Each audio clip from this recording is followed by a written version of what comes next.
नेपाल में बारिश और बाढ़ का खतरा भी टला नहीं है। मौसम विभाग ने अगले 24 घंटे के लिए भारी बारिश का अलर्ट जारी किया है, जिससे लोगों की टेंशन बढ़ गई है। पिछले हफ्ते आई तबाही ने नेपाल अभी तक उससे उभर भी नहीं पाया है। ऐसे में एक बार फिर से बारिश हुई तो हालात समझिए कितने ज्यादा बिगड़ेंगे।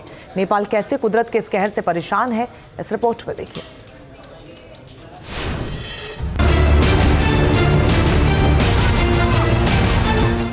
नेपाल में फिर बजा तबाही का अलार्म। आफत का सबब बन सकते हैं 24 घंटे। कुदरत के कहर के सामने लाचार हुआ नेपाल।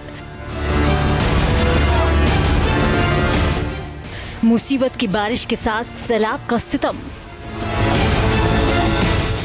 तबाही मचाती नदियां, तिनके की तरह पानी में समाती इमारतें नेपाल में भीषण बाढ़ से आई तबाही की गवाही दे रही है। काठमांडू वैली समेत कई प्रांतों में कुदरत के कहर से नेपाल बुरी तरह करहा रहा है। एक हफ्ते से नेपाल में हालात इसी तरह बिगड़े हुए हैं। नदियों में आया सैलाब सब कुछ तबाह करने पर आमादा है। नदी किनारे लगातार कटान हो रहा है, जिससे खतरा बढ़ने लगा है। देखिए कैसे नदी किनारे बने ये घर देखते ही देखते मलबे के ढेर में तब्दील हो गए। पहले हरे रंग का मकान गिरा, कुछ ही पलों में एक मल्टी स्टोरी बिल्डिंग भी नदी में समा गई। नेपाल में कोसी, गंडक और बागमती समेत तमाम छोटी नदियां भी उफान पर हैं, जिससे हालात बिगड़े हुए हैं। नेपाल से आ रही बर्बादी की तस्वीरें बेहद डरावनी है। बाढ़ से लाखों लोग प्रभावित हुए हैं और बड़े एरिया में आई तबाही की वजह से सरकार की चुनौतियां बढ़ गई हैं। कुदरत की मार के बाद प्रभावित इलाकों में राहत और बचाव का काम जारी है।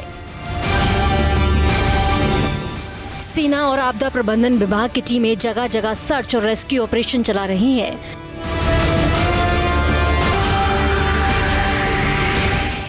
नेपाल सरकार के आंकड़ों के मुताबिक बाढ़ और भूस्खलन की चपेट में आने से अब तक 240 से ज्यादा लोगों की मौत हो चुकी है, जबकि 4000 से ज्यादा लोगों को बचाया गया है।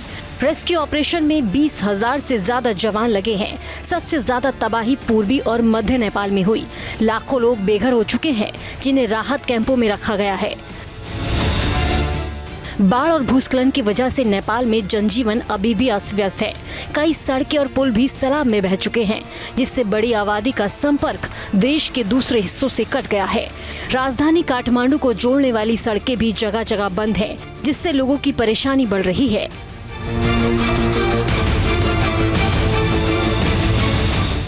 नेपाल में 28 सितंबर को हुई भारी बारिश के बाद कई जगह भूस्खलन भी हुआ, जिससे मुसीबत और भी बढ़ गई। अलग अलग हिस्सों में इसी तरह की तस्वीरें देखने को मिली हैं।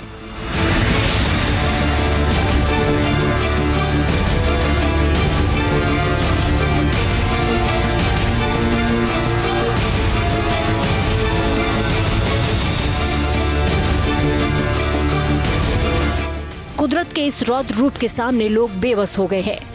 नेपाल में खतरा अभी भी टला नहीं है। मौसम विभाग ने 24 घंटे के लिए भारी बारिश की चेतावनी जारी की है। इसके मुताबिक काठमांडू घाटी के साथ ही कोसी और बागमती प्रांत में आफत बढ़ सकती है। मौसम विभाग की चेतावनी के बाद नेपाल सरकार ने आपदा प्रबंधन और प्रशासन को अलर्ट पर रहने के निर्देश दिए हैं। साथ ही लोगों से भी सावधानी बरतने की अपील की गई है। नेपाल में पहले ही कुदरत की मार से हाहाकार मचा है। ऐसे में मौसम विभाग की चेतावनी के बाद लोग डरे हुए हैं। पिछले हफ्ते की तरह ही बारिश हुई तो आफत और भी बढ़ सकती है। Team news nation. News nation अब व्हाट्सएप पर खबरों के ताजा अपडेट के लिए न्यूज नेशन के इस QR कोड को स्कैन करें।